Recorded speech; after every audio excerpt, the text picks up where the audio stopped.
순종의 사람이 되라 하십니다. 예, 하나님께 기도하는 마음으로 따라합시다. 하나님, 순종의 사람이 되어 하나님의 뜻을 이루게 하소서. 예, 우리가 창세기와 사도행전을 계속 다루어오던 중에 사도행전은 끝나고 그래서 그 뒤에 절기도 오고 또 이렇게 가정의 달도 오고 해서 조금 늦었습니다만은 이제 누가복음을 통해서 하나님 말씀을 나누고자 합니다. 우리가 성경, 특히 이 신약의 구성이 이렇게 되어 있습니다. 사실, 다른 말로 하면 사건, 그 다음에 해석, 그리고 예언, 이렇게 성경이 구성이 되어요. 그러니까 마태복음부터 시작해서 사도행전까지가 사실에 관한 이야기입니다. 사건에 관한 이야기예요. 그리고 이제 로마서부터 시작하여 유다서까지가 이 사건을 해석해 주는 것입니다. 그래서 로마서나 이런 책들을 읽으면 좀 심오하게 보입니다. 왜? 설명이 많으니까. 그러나 사실은 사실이 없이는 이 해석은 무용한 것입니다. 그러니까 우리가 이 사실에 대해서 정확하게 알고 있고 그 사실을 나의 마음속에 확실하게 믿어야 그게 진짜 믿음입니다. 그리고 이제 그 사실을 해석하고 난 다음에 그러니까 너희들은 앞으로 이렇게 하나님 뜻을 이루어 가야 된다. 이것을 소위 우리 말하면 비전, 우리의 목표를 보여주는 것이 예언입니다. 알고 보면 우리가 주님의 다시 오심을 기다려서 이 땅에 하나님의 나라가 완전히 임하게 하는 그것을 우리가 기다리고 있는 것입니다. 자, 그런데 오늘 말씀에서는 우리가 순종에 관해서 말씀을 드립니다. 80절까지 하려고 했는데 일부에 24절까지밖에 못했기 때문에 25절까지밖에 못했기 때문에 다 하지는 못할 것 같습니다. 자, 그런데 성경은 알고 보면 전체가 이 순종에 관한 이야기입니다. 왜냐? 인간이 본래 하나님의 피조물로 지음받았어요. 인간은 주인이 아닙니다. 그렇기 때문에 하나님의 말씀에 순종할 때에 이 땅의 모든 것을 하나님 앞에서 감격하며 누릴 수 있도록 했습니다. 에덴 동산이라는 말이 기쁨의 동산이라는 뜻입니다. 그런데 단지 조건이 있습니다. 동산의 모든 실과를 마음대로 먹되 중앙에 있는 저 실과는 먹지 마라. 그것을 먹는 날에는 정령 죽으리라. 그러니까 거기에 하나님께서 언약하실 때에 순종을 담보로 한 언약이었습니다. 그러니까 그 말씀대로 순종할 때에 그 놀라운 약속을 누릴 수 있게 된다. 그래서 알고 보니까 이 순종은 뭐냐 하니까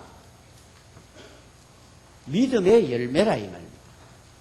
정말 하나님의 그 말씀을 그대로 믿었다면 절대로 선악을 알게 하는 실과를 안 먹었지요.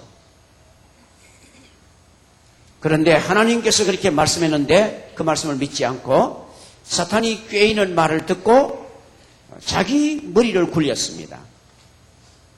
내가 한번 가보가 판단해 보겠다. 그래서 보니까 먹음직도 하고 보암직도 하고 지혜롭게 할 만하더라. 하나님께서는 먹으면 정령 죽으리라 그랬는데 마귀는 그거를 먹으면 하나님같이 된다. 머리가 좋아져가지고 그렇게 거짓말을 했습니다. 지금도 이 세상에는 엄청난 거짓말들이 많습니다. 부모의 말을 다 듣고 그러면 안 된다. 너는 독립해야 된다. 성경이 가르친 대로 그대로 믿으면 안 된다. 네 머리로 좀 판단해야 된다. 하여튼 인간이 너는 똑똑하다고 말하면 사람들이 다 좋아합니다. 근데 하나님께서는 너는 피조물이기 때문에 나를 의지하고 살아야 된다. 의지하고 살려는 것을 순종이라 부르는 것입니다. 그래서 이 순종 잃어버렸을 때 모든 복을 다 잃어버렸습니다.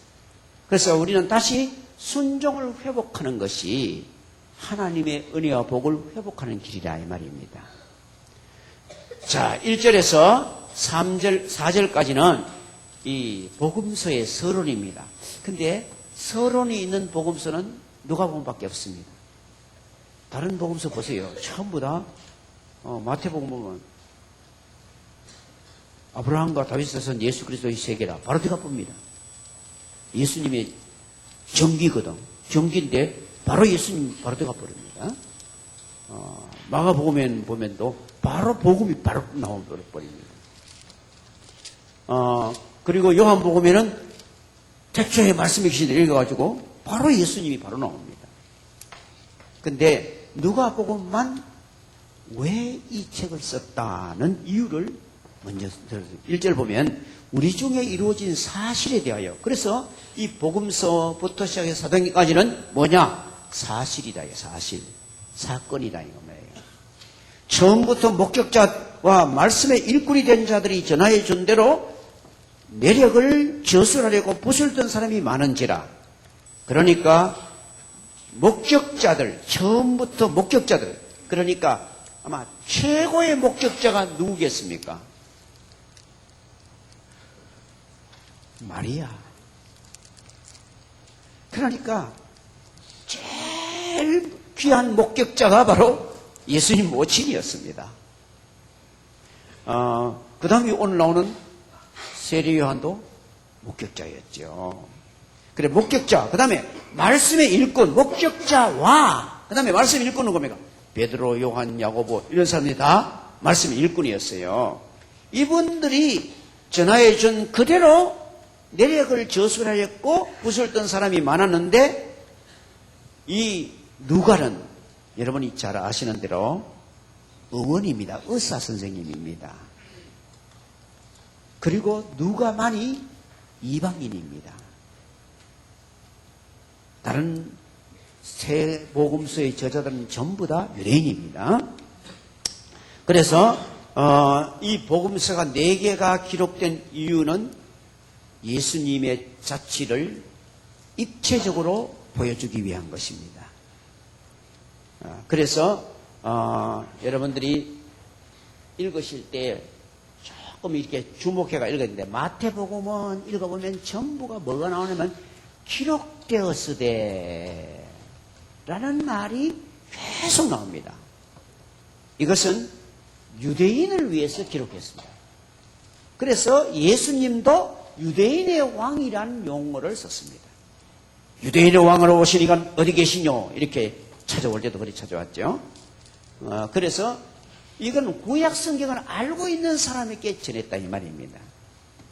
그 구약에 예언했던 그분이 바로 이분이다 이래 됐다 이 말입니다. 그 다음에 마가복음에는 보면 하나님의 종으로 예수님을 하나님의 사역자로, 그래서 마가복음에는 제일 많이 강조된 말이 곧이란 말이에요. 곧 일어나가시고 그 다음에 뭐 식사할 겨를도 없으시더라 이러는 게 나옵니다. 아주 막 바쁘게 예수님이 일을 많이 하신 분이다 이렇게 나옵니다. 누가복음에는 예수님을 인자라고 나옵니다. 인자. 그래서 이 마가복음은 로마인들을 위해서 기록했다 그렇게 학자들은 많이 말을 합니다. 물론 여기는 다 인류를 위해서 기록했습니다. 그러나 그걸 기록할 때에 이 타겟가 있다 이 말이야. 예. 그 다음에 누가복음은 내용이 인자라는 말이 나와요. 인자. 사람의 아들이란 말이에요. 그러니까 몸을 입고 이 땅에 오신 하나님, 그거를 가장 강조한 것이 바로 누가복음입니다. 그래서 누가복음은 이방인을 위해서 기록했다. 그래서 저자 자신도 이방인입니다. 그 다음에 요한복음에는 가장 많이 나오는 단어가 뭐냐니까 하나님의 아들입니다.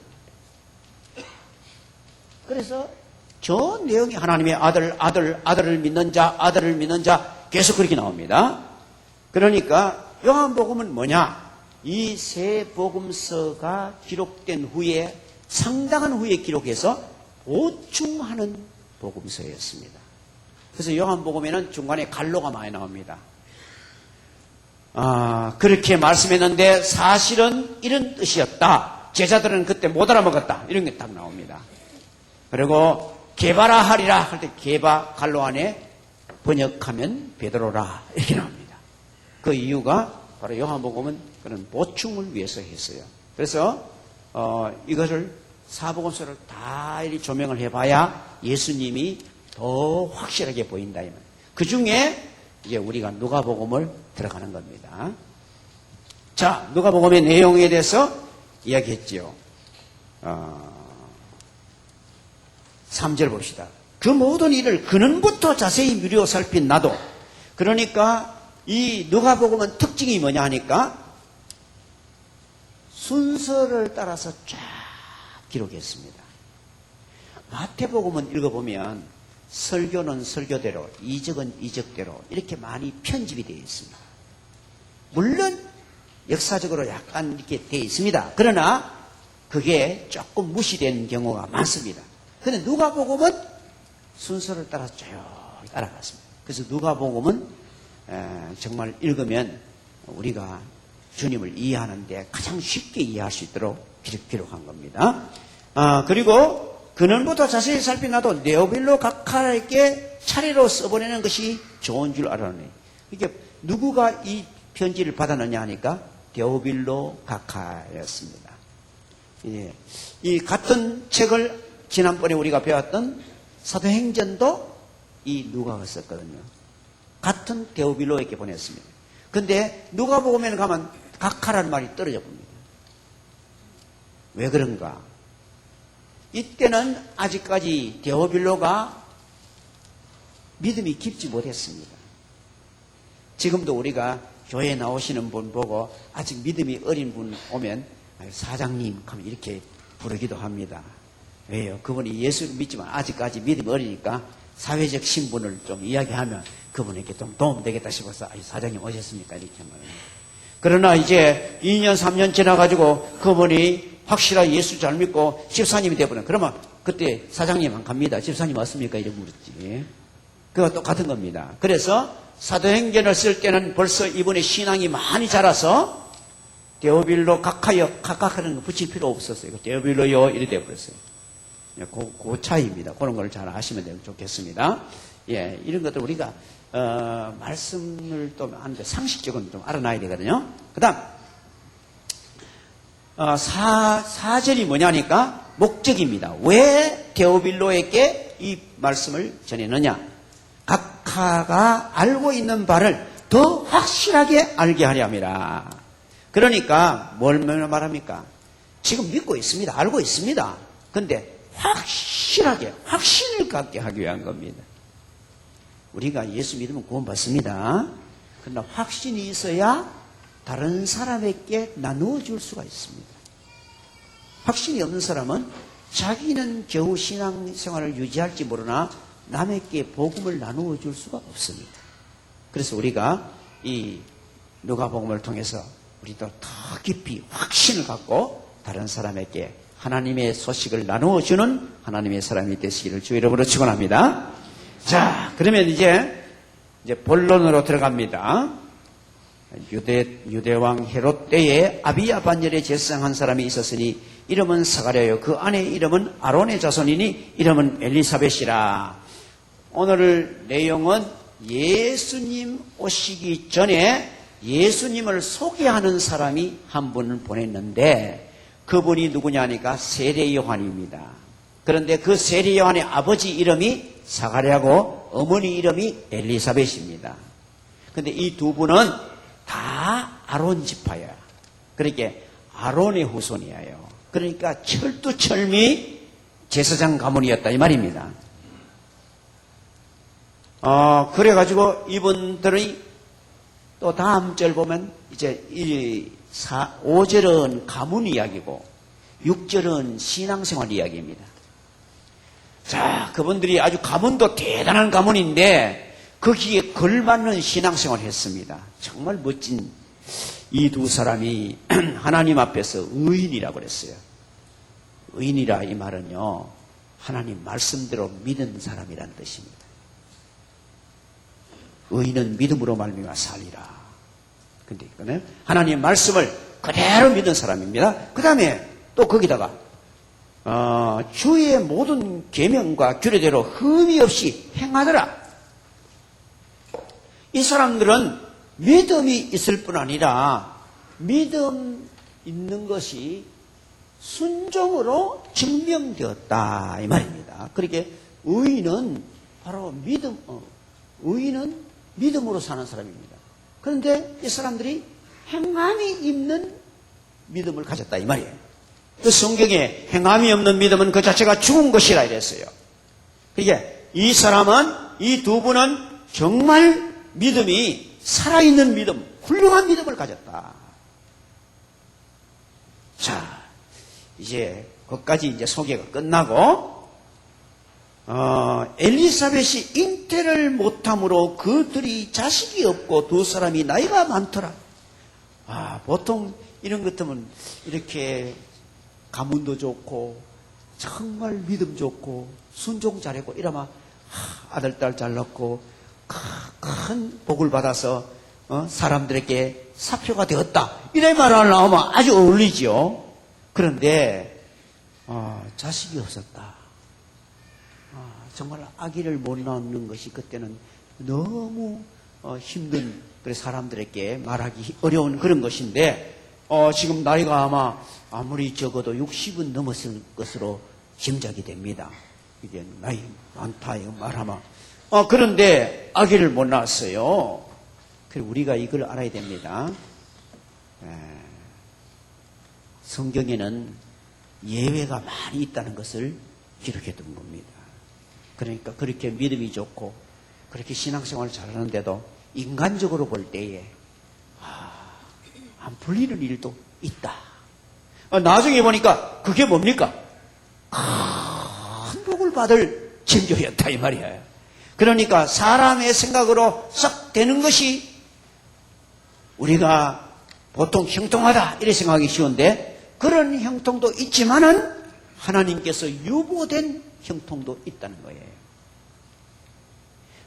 그래서 이제 이 두 사람이 아기가 없어서 이 문제를 두고 기도를 많이 했어요. 자, 다음 봅시다. 마침 사가랴가 그 반열의 차례대로 하나님 앞에 제사장 직무를 행할세 당시에 기록을 읽어보면 제사장이 한 2만 명쯤 됐다고 그랬어요. 그래서 다윗 시대 때부터 제사장이 너무 많았기 때문에 24반열을 만들었어요. 반열을. 그러니까 1년이 12달 아닙니까?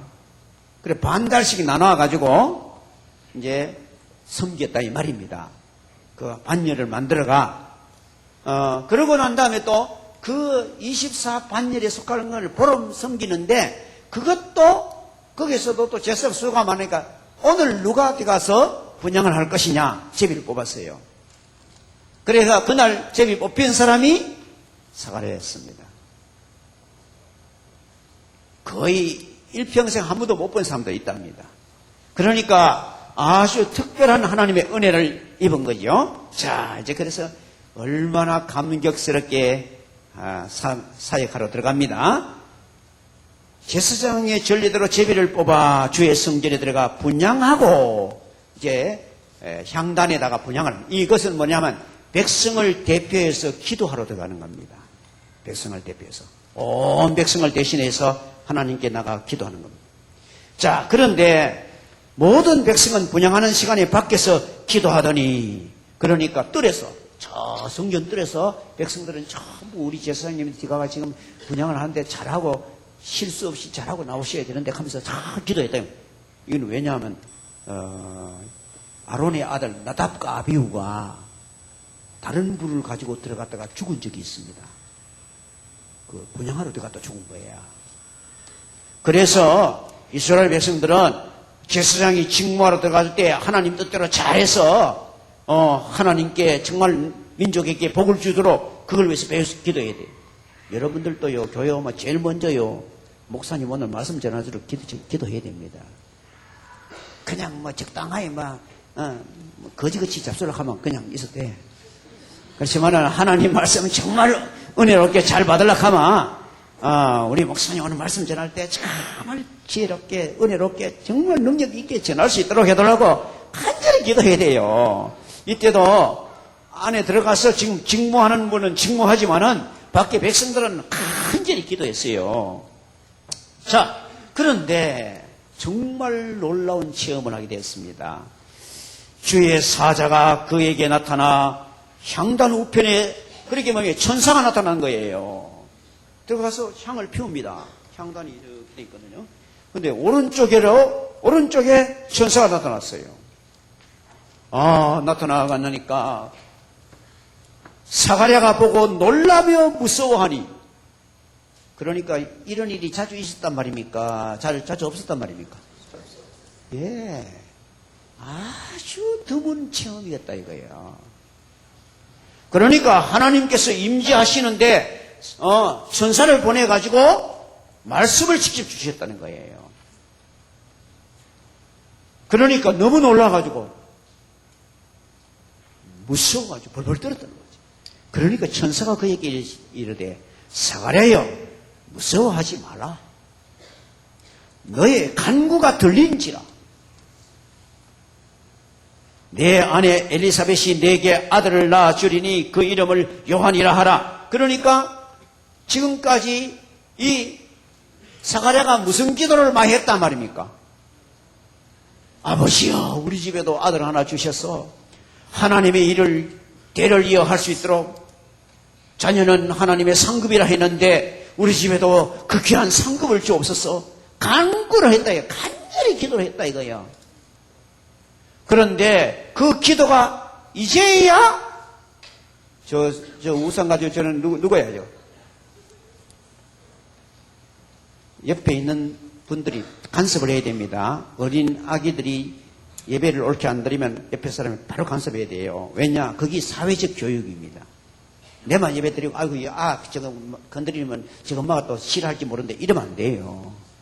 우리 교회는 특별히 그렇게 해야 된다고. 3대 예배를 드릴 때도 마찬가지입니다. 우리 아이라도 옆에서 뛰어다니면 앉아! 딱 이렇게 이야기해 줘야 돼요. 그래야 되지. 뭐 저 엄마가 미워하면 뭐였고 이래 생각하면 안 돼요. 네. 옳게 가르쳐 드려야 돼요. 네. 그래서 아들을 돌라고 기도를 많이 했는데 지금 그 기도가 지금 이루어졌다는 거예요.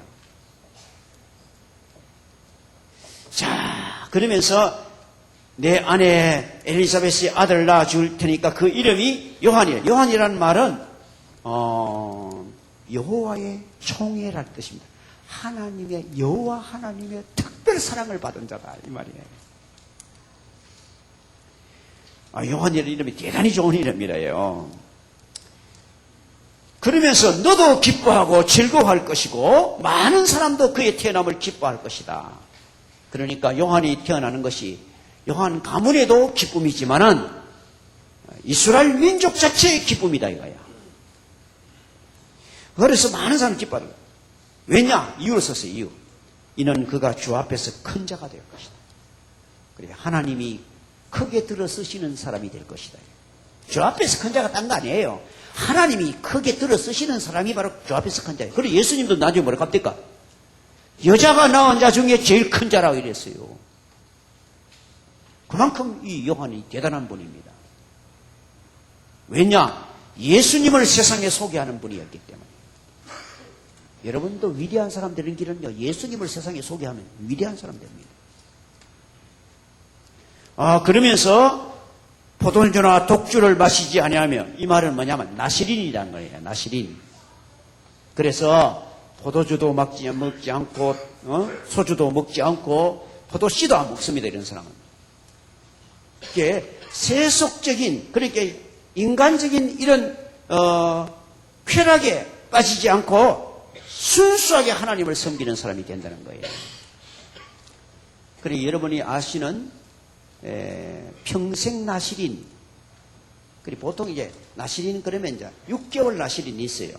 6개월 동안 나는 하나님께 구별되게 일하겠다. 이러면 6개월 동안 포도주 안 먹고, 그래, 안 먹습니다. 그런데 또 어떤 사람은 또 1년 나시린이 있습니다. 근데 평생 나시린이 바로 요한 같은 사람입니다. 그리고 구약의 삼손이 평생 나시린이었습니다. 그런데 잘못했기 때문에 하나님께 징계를 받았죠. 그래서 이 나시린이 하나님께서 처음부터 나시린으로 주셨다는 거예요. 나시린이라는 말이 구별된 사람이라는 뜻입니다. 예, 그 다음 모태로부터 성령의 충만을 받았다. 자, 오늘 이 말씀을 읽을 때에 우리 젊은 자매님들은 이 말씀을 들을 때 진짜 마음에 그게 있어요. 아기를 가지면 기도하고 그냥 말씀을 계속 읽어줘야 돼요. 모태에서 성령 충만할 수도 있다는 것이 성경이 기록되어 있기 때문에 아이고 뭐 좀 커가 뭐 철이 들어야 뭐 은혜를 받지 아니에요. 하나님이 함께 하시면 모태에서부터 성령 충만할 수 있다는 것이 성경의 기록입니다. 정말 우리 세례요한이 어떻게 그렇게 귀하게 일했나? 자기 제자들이 다 예수님께로 다 가버려요. 그러니까 사람들이 제자들 중에 있다가 선생님 괜히 예수님을 자꾸 소개해가지고 예수님께 다 가보고 우리는 이거 뭐합니까? 전부 다 뭐 예수님 쪽으로 다 지금 쏠리 가보고 우리는 지금 이렇게 숫자가 없고 이러고 해야 되니까 뭐라고 합니까? 그는 흥하여야 하겠고 나는 쇠하여야 하리라. 그 말을 누가 할 수 있습니까? 솔직하게 말해봐. 자기를 따르는 사람이 다 예수님 따라가는데도 그는 흥하여야 하고 나는 쇠하여야 하리라. 본래 그래. 신부와 신랑을 결혼을 누가 하느냐? 신랑하고 신부하고 하지. 그러나 옆에 있는 친구가 기뻐한다. 나는 그 기쁨이 충만하다. 다른 사람들이 다 예수 믿고 예수님께로 가니까 너무 감사하다. 이게 성령에 충만하지 않고는 인간으로는 있을 수 없는 일입니다. 그게 언제부터 그러느냐? 모태에서부터 성령이 충만했다는 거예요. 그러니까 하나님이 은혜 주시면 사람의 이 이성을 초월한 일이 일어납니다. 자, 그리고는 그분이 또 하는 일이 뭐냐? 이스라엘 자손을 주 곧 그들에게 하나님께로 많이 돌아오게 하겠습니다. 그러니까 타락했던 이스라엘 백성들을 하나님께로 돌아오게 하는 그 일을 많이 하는데 17절 그가 또 엘리야의 심령과 능력으로 주 앞에서 먼저 와서 아버지의 마음을 자식에게 거스리는 자를 의인의 슬기에 돌아오게 하고 주를 위하여 세운 백성을 준비하리라. 이 말은 말라기를 찾아봐야 돼요. 말라기, 그러니까 마태복음 바로 앞에가 말라기입니다. 구약 제일 끝이 말라기예요. 말라기 4장 5절을 보세요. 1330페이지 5절을 보면 이 세례요한에 대해서 벌써 구약에 예언이 되어 있었습니다. 5절 보라 여호와의 크고 두려운 날이 이르기 전에 내가 선지자 엘리야를 너에게 보내리니. 그러니까 여호와의 크고 두려운 날이 바로 예수님 오시는 날이에요. 예수님이 다시 오시는 날도 여호와의 크고 두려운 날입니다. 예수님이 처음 오신 날도 여호와의 크고 두려운 날이에요. 하나님의 능력이 이 땅에 임했다 이거예요. 두려운 날이 이르기 전에 내가 선지자 엘리야를 너에게 보내리니. 그러니까 몸으로 옛날 엘리야가 다시 살아나가 온다 이 말이 아니라 이 말입니다. 그 엘리야가 병거 타고 하늘로 올라가는 그 엘리야가 다시 오는 게 아니라 이거예요. 엘리야의 심령과 능력을 가진 자가 온다는 거예요. 엘리야의 마음 가진 사람, 엘리야의 능력을 가진 사람을 하나님 보낸다는 거예요. 그러면 어디 되느냐? 그가 아버지의 마음을 자녀에게로 돌이키게 하고 자녀들의 마음을 아버지에게로 돌이키게 하게 하리라. 돌이키지 아니하면 두렵건대 내가 와서 저를 저주로 그 땅을 칠까 하노라. 그러니까 세례요한은 무슨 일을 하느냐? 아버지 마음을 자식에게, 자식의 마음을 아버지에게. 그러니까 가정이 회복되게 한다. 이거 가정이 회복되게 한다. 그래요. 아담 하와가 타락하고 난 이후에 가정에서 자식들이 부모의 말을 순종하지 않고 부모가 자식을 하나님 말씀대로 제대로 돌아보지 않고 이런 일들이 비일비재하게 일어나는 거예요. 그러니까 가정이 바로 되는 길도 바로 하나님께로 돌아가는 길이에요. 예수 믿는 길이에요. 여러분 예수님 바로 믿으면 가정이 다 바로 될 줄 믿습니다. 이게 성경의 원리예요. 그래서 엘리야가 바로 그 엘리야를 보내게 되는데 그 엘리야가 바로 누구냐? 바로 세리요한입니다. 이게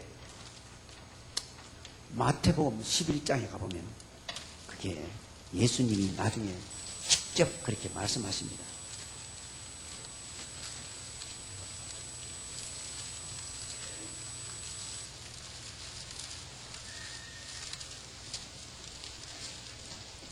예.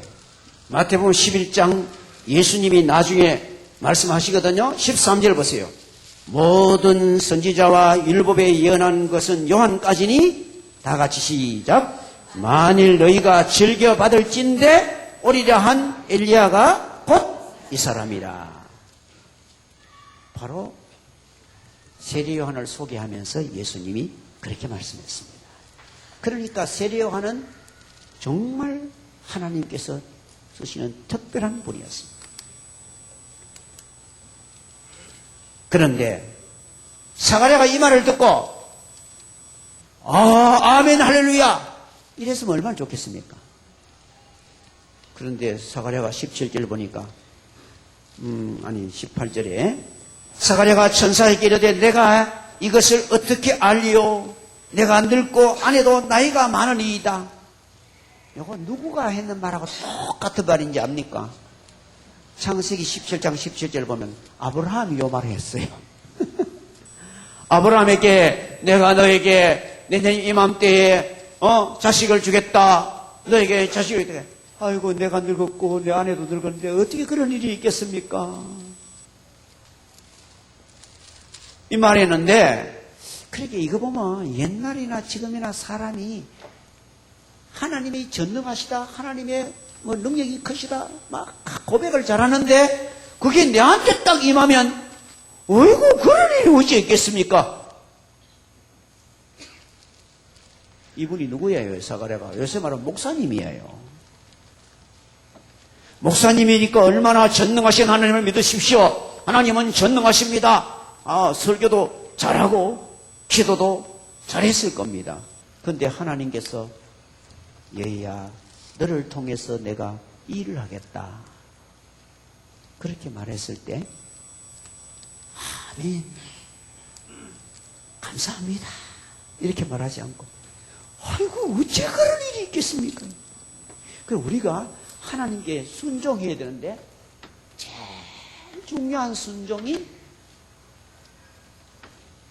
믿음에 대한 순종입니다. 주 예수를 믿으라 그리하면 너와 내 집이 구원을 얻으리라 할 때 예 믿음에 대한 순종. 그러니까 이 사가랴는 사실 보면 이 믿음 갖고 있었어요. 그 다음에 두 번째 하나님 말씀 순종해야 되는 것이 거룩에 가는 겁니다. 제가 이거 자주 말씀해 드린 거예요. 이거 요한복음 6장 40절이 바로 아들을 보고 믿는 자마다 영생을 얻는다. 그래서 아들을 믿어라. 이게 하나님이 주신 최고의 뜻입니다. 그 다음에 하나님의 뜻은 이것이 너희의 거룩함이라. 이게 데살로니가 전서 4장 3절입니다.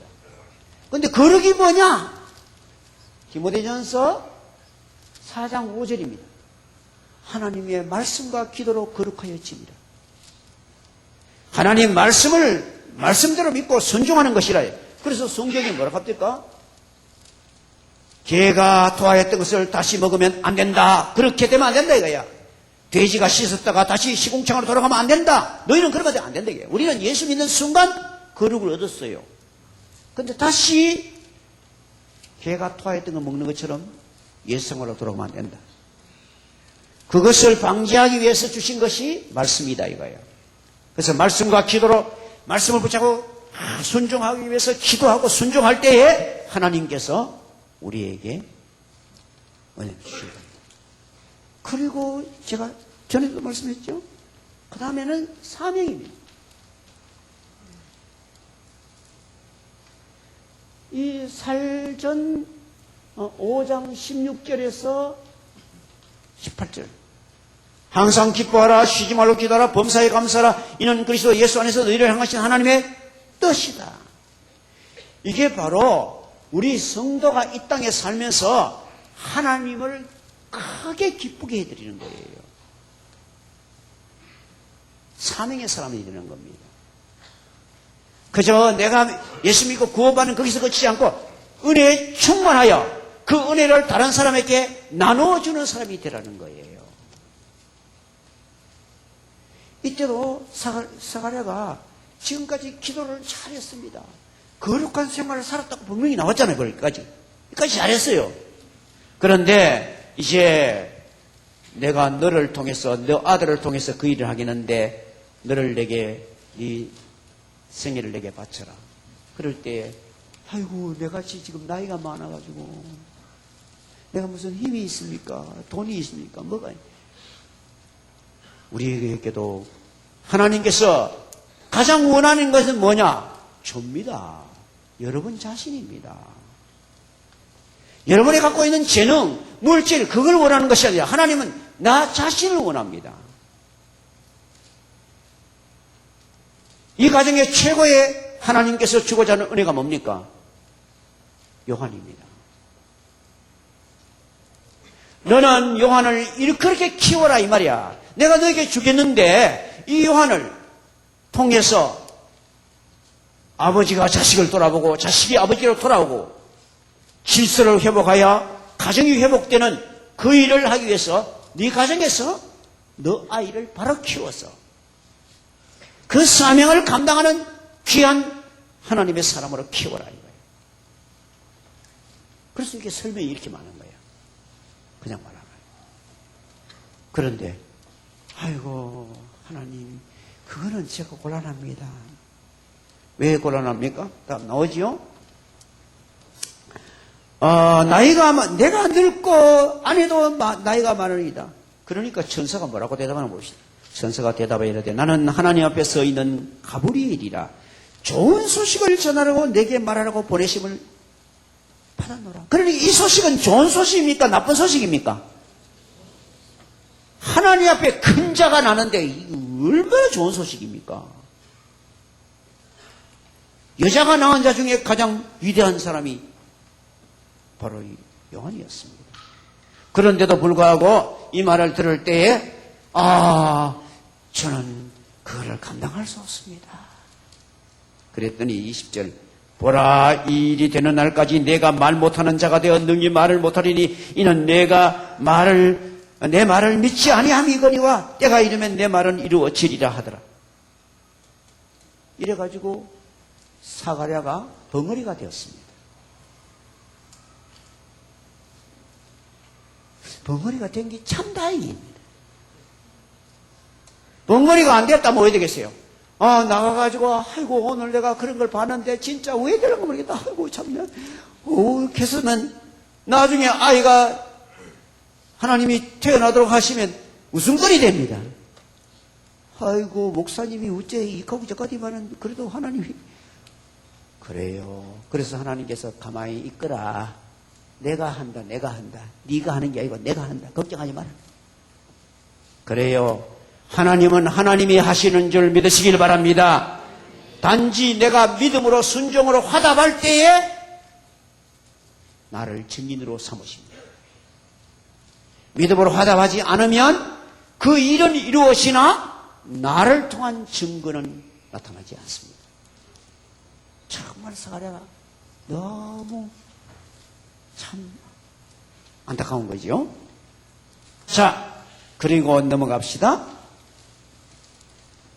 백성들이 사가랴를 기다리며 그가 성전 안에서 지체됨을 이상히 여기더라. 무슨 말입니까? 보통 제사장이 분양하러 들어가면 5분 하면 끝난다 뭐 이게 있단 말이에요. 그죠? 일반적으로 시간이 있거든요. 그 시간이 안 나오고 시간이 자꾸 지나니까 백성들이 굉장히 너무 이렇게 야 무슨 일이 일어났나, 또 나다카 아비후처럼 또 무슨 사고가 일어났나, 이런 염려를 하고 있었단 말이에요. 그런데 그가 나와서 말을 못하고 성전 안에서 환상을 본 줄 알았더라. 나와서 몸짓으로 뜻을 표현했다 했어요. 말을 못해 갑자기 나와가지고 벙어리가 돼가지고 막 욕하니까 사람들이 무슨 큰일이 있었구나. 그 직무의 날이 다 되매 집으로 돌아가니라. 그래서 아까 말한 대로 보름 동안 그 직무의 날이 있거든요. 그 직무의 날을 다 채우고 벙어리도 있었지만 일은 다 하고 돌아가셨다. 그리고는 이후에 그 아내 엘리사벳이 잉태하고 5달 동안 숨어 있으며 이르되 주께서 나를 돌보시는 날에 사람 앞에서 내 부끄러움을 없이 하시려고 이렇게 행하심이라 하더라. 예. 그러니까 하나님 말씀은 그대로 이루어졌습니다. 엘리사벳이, 나이 많은 엘리사벳이 아기를 가지셨습니다. 그리고 5달 동안 숨어 있다 그랬어요. 성경에 계속 예언되어 오는 것이 뭡니까? 창세기 3장 15절. 여자의 후손이 와서 뱀의 머리를 상하러 올 것이다. 여자의 후손입니다. 근데 그 여자의 후손이 나중에 보면 셈의 후손입니다. 그리고 아브라함의 후손입니다. 그리고 다윗의 후손입니다. 여기까지 와서 이사야 7장 14절로 다시 말씀을 더 업그레이드 시켰습니다. 보라, 처녀가 잉태하여 아들을 낳을 것이요 그 이름을 임마누엘 하리라. 여자의 후손이라는 뜻이 뭐냐 하니까 처녀가 아기를 남을 통해서 오는 것이다. 그러니까 이것을 학습시키기 위해서 하나님께서 구약에서부터 계속 아기 못 오는 여자로 하여금 아기를 얻도록 자꾸 만듭니다. 여러분이 아시는 사라가 90세에 아기를 낳았습니다. 또 우리가 잘 아는 리브가도 역시 나이가 많아가지고 그러니까 결혼해가 20년 동안 아기 못 낳다가 아기를 낳았습니다. 그런 모든 것들이 뭐냐? 여자의 후손이 온다. 처녀의 몸으로 온다. 이것을 학습시키기 위해서 하나님께서 예수님 앞에 오는 바로 세례 요한까지도 여성으로서 도저히 아기 낳을 수 있는 나이가 아닐 때 낳게 함으로 말미암아 예수님이 처녀의 몸으로 오실 때도 사람들이 거기에 대해서 거부 반응이 없도록 그렇게 하나님께서 학습하신 것입니다. 다음 장에 보면 다음에 보면 예수님 모친 마리아를에게 처녀가 아기를 놓겠다고 수태고지를 때에 그때도 역시 아이고 내가 어떻게 낳을 수 있습니까? 결혼도 안 했는데요. 이럴 때에 바로 친척입니다. 이 엘리사벳이 네 친척 엘리사벳이 아기를 못 낳았는데 지금 벌써 아기 가져가 6개월이 됐지 않느냐. 그렇게 말씀해 주므로 예수님의 모친 마리아가 순종의 사람이 될 수 있도록 하셨습니다. 오늘 시간이 많이 갔기 때문에 여기까지만 합니다. 우리는 믿음에 대한 순종, 지금 아마 이 주 예수를 믿어라, 그거 다 우리 믿었을 거예요. 그러나 거룩한 삶을 살아라, 여기는 지금 과정입니다. 좀 잘 하시는 분도 있고 아직도 또 실패가 또 회개하고 또 이런 사람도 있을 겁니다. 그러나 가장 중요한 하나님께서 우리에게 주시는 명령은 네 자신을 내게 바쳐라 이겁니다. 그래서 항상 기뻐하고 쉬지 말고 기도하고 범사에 감사하며 모든 일 가운데 하나님의 은혜라는 것을 세상 앞에 드러내라 이거예요. 기뻐하라는 것이 뭡니까? 드러내는 거예요. 범사에 감사하라 드러내는 거예요. 그러기 위해서는 쉬지 말고 기도해야 된다. 나와 계속 교통해야 된다. 그래야 네가 세상에게 보여줄 게 있다 이거예요. 여러분 하나님 앞에 밤낮 기도하지 않고는요 우리가 세상 앞에 간증할 게 없어요. 드러낼 게 없어요. 이 사가랴는요 거룩한 삶까지 잘 살았어요. 기도도 많이 했어요. 그런데 하나님께서 내가 너를 통해서 일을 하겠다. 네 자녀를 낳거든 그 아이 요한을 부모를 잘 섬기는 아이로 만들어라. 그래야 요한이 그 일을 할 수 있지요. 자기가 부모를 잘 섬기고 부모님이 또 자기에게 사랑을 깊이 베푸는 그 은혜를 받아야 그 사명을 감당하는 사람으로 요한이 역사할 수 있다 이거예요. 그래서 이 말을 적어놓은 거예요. 여러분 우리 모두가 하나님께서 그 사명을 주신 것입니다. 여러분이 자녀를 깊이 사랑하시길 바랍니다. 그래서 계속 축복해 줘야 돼요. 그리고 자녀는 부모를 깊이 사랑하여 순종해야 돼요. 그럴 때 많은 사람들이 주님께로 돌아오는데 역할을 할 수 있는 사람으로 쓰실 수가 있다 이거예요. 이 사명의 사람이 되라고. 인간으로는 도저히 생각할 수 없는 사건을 그 가정에 주셨습니다. 그럴 때 참 그대로 감사하고 받았으면 아마 찬양 뒤에 보면 그래도 이 사가랴가 불순종해가지고 벙어리가 되는데 순종하는 순간 입이 열렸습니다. 그 순종도 입으로 순종 못하고 손으로 순종했어. 좀 서판을 내가 돌락해가 요한이라고 쓰는 순간 입이 열렸어요. 하나님께서는 믿음을 순종으로 표현해라. 그럴 때 하나님의 역사를 감당할 수 있는 사람이 된다. 우리에게 말씀해 주셨습니다. 오늘 이 말씀을 기억하시고 우리가 거의 하나님의 이 세 가지 방면의 명령을 순종하여 하나님의 뜻을 함께 이루시는 하나님 백성 되시기를 주의 이름으로 축원합니다.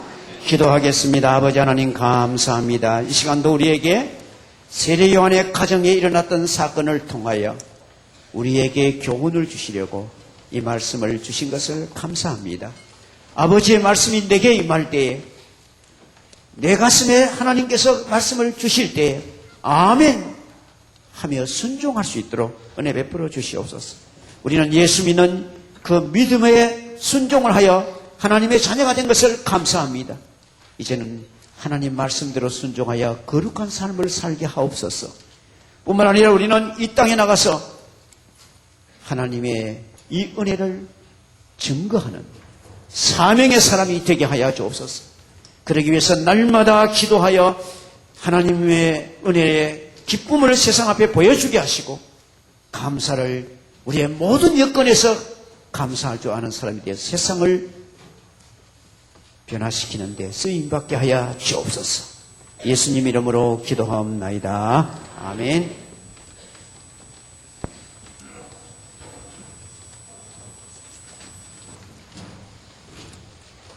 찬송가 420장 함께 찬송하시겠습니다.